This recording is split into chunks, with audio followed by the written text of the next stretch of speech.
Ladies and gentlemen, please.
I look back in this is, yes, I know that you made us can do it faster, but a lot.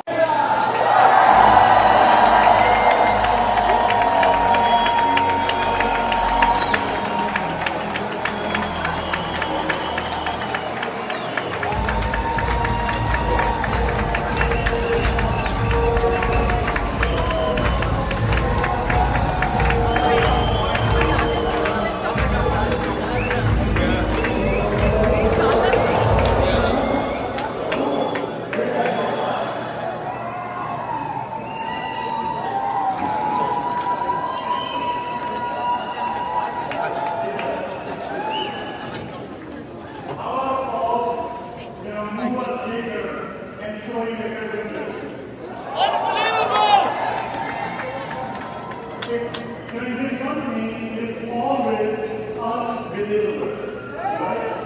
Isn't it amazing that, if the company is happy, the leadership is aligned, our parent company is aligned, the new stock opportunities here, and now we are hosting a convention, 33,000 plus ambitious leaders, and we are just getting started. It is unbelievable.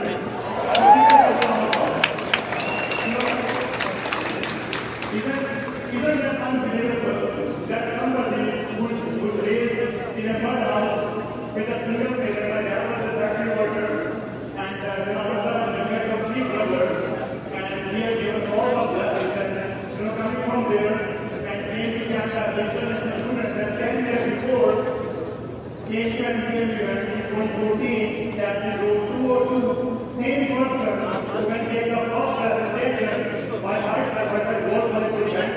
He said, work for it.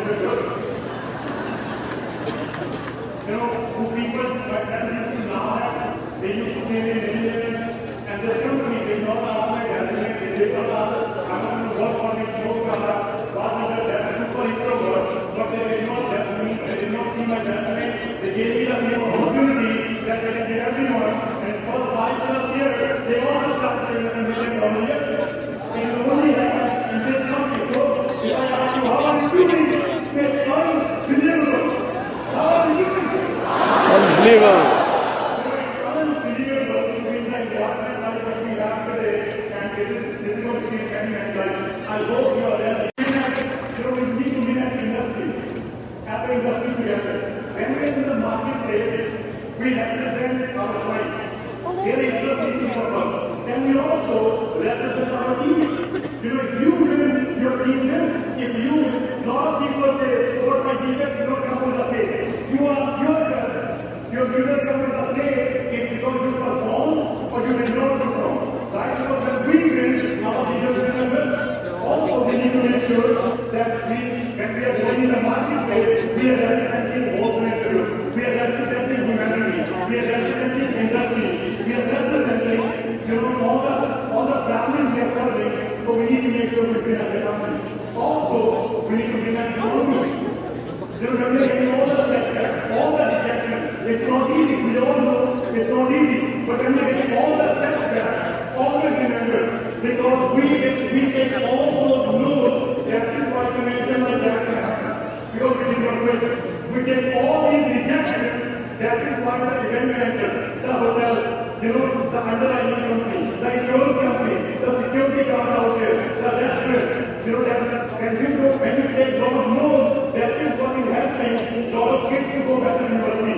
That is what is helping many families to spend family time together. So make sure that we are going out in the market, take note, it's okay to take note. Why? Because we are thinking different. And there are two ways always. Either you go with the wind or you go against the wind. And when you go against the wind push you back. But guess what? That is where the real leaders are built. So what we need to start doing? First we need to start showing up. It all starts from showing up year by year. Second, from there, it will go in your mind. Then it will go in your heart. And then it will become spirituality. This business will become spirituality. So let's focus on few things to wrap up. These are the few things to focus on. Number one, have vision and mission together. Our leader always says, vision is the creation and mission is what you want to contribute. So creation and contribute together. Right intentions are not right actions. Actions are made with the right intention. One focus and avoid distraction. Take adversities like multivitamins. Because God will only give you adversity if He has big plans for you. Third, we become what we believe. Nobody went to school to do WFG. We all are in this room because God has given us a chance through someone to change our life. Believe in that chance. Last year, everybody focus on improvement. So everybody stand up. Stand up. We go all like that, to everybody who is older, and we all go like that, to everybody who is older. So I want to get three times. And when the three times, that believing is part of it. And you say, when we win, have fun. But when you say three times, believing is fun, you say we win, have fun. Believing is fun,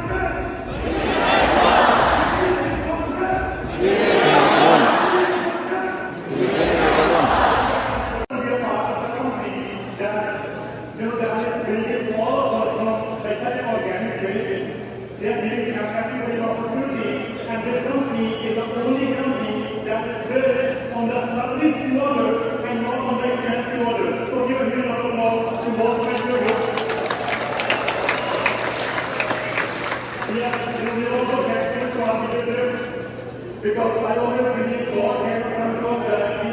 He always comes in the form of a source, and our leadership is that source by Almighty in our life. And they believe in us more than we believe in ourselves. They say behind every successful man, there is a woman, but behind every successful leader, there is a leader who believes in them. So please give a round of applause to all the leaders in this room.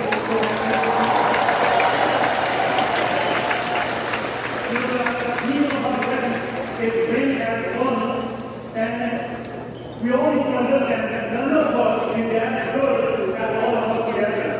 We can see different meanings of life, but God has given everyone a job, but job to inspire, job to lead, and job to impact somebody's life has already given to a very few one.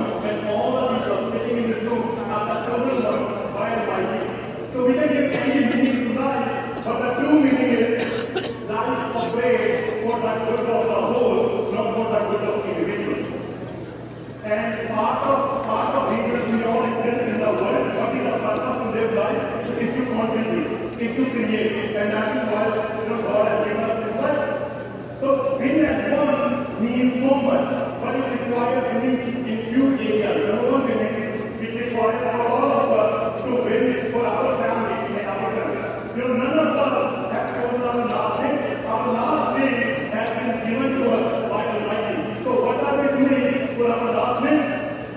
Knowledge is what we get from the world.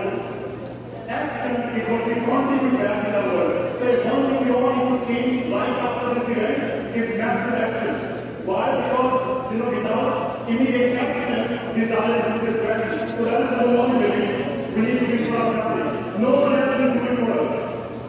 Number one. Number two winning is we need to win as one together. There's an amazing story.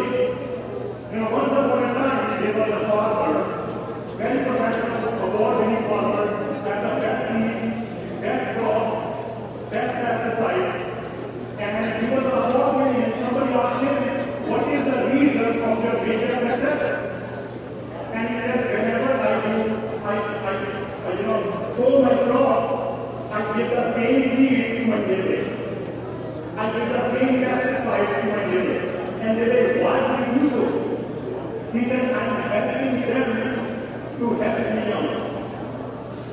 And everybody was surprised. Why are you helping them to help you out? How do you do so? They become a competition.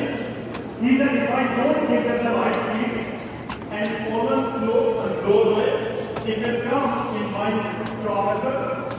If I don't give them the right pesticide, the insects in their crop will also come in my side as well. So I help them to help me out." So the only way we win when we all win together. Right?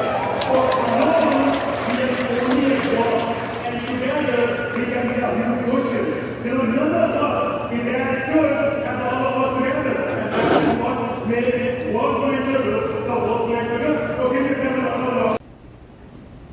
To work on things and don't afraid of the work that have no ends.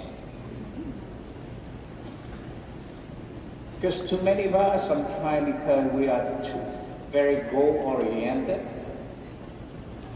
and we want to hit those positions. We want to get to the SMD or CEO and EVC. And you see many people get to a certain goal and heart surgeries to prevent the leaking of some of my valves. It was what you call blue baby. I wasn't getting enough oxygen, and my parents are like, "Oh, this doesn't look good." So they brought me in, and they're like, "Look, your son's gonna have this procedure. He's gonna be very inactive. He's gonna be, maybe sluggish." And I was kind of the complete opposite. I was definitely that menace redhead kid in your community, running around chopping the rose bushes and getting in trouble. But yeah, a lot of that, I think put a bit of a fight in me from an early age. People were telling me, I couldn't do certain things, and I'm so thankful for my parents because they really let me find my own boundaries, which were a lot more than were kind of, set before me, when I was a baby. So I really got to find my way through it, and I was able to achieve a lot through that, which is pretty wild. It's interesting, you just mentioned your parents helped you kind of define that boundary. Can you talk a little bit about that? What was their role in that? Were they just supporting you? Were they pouring belief in you? What did that look like? Yeah. No, it's wild. I think about it now, and I hope I can do what they did for me, if I have kids in the future, and just that support. Having a child in the hospital, and then I choose a sport like skateboarding and snowboarding. I'm like, I just want to fly through the air and do these things. And, at the time, the sport was pretty misunderstood. And a lot of people, we grew up in Southern California. I grew up in,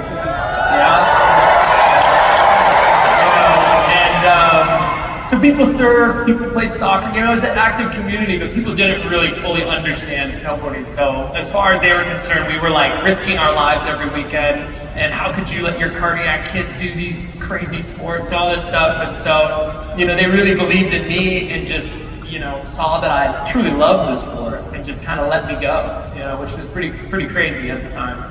That's awesome. Yeah. You look at, obviously, the journey you've had, the X Games, the Olympics, Yeah. right? Just skateboarding, just that whole world in itself.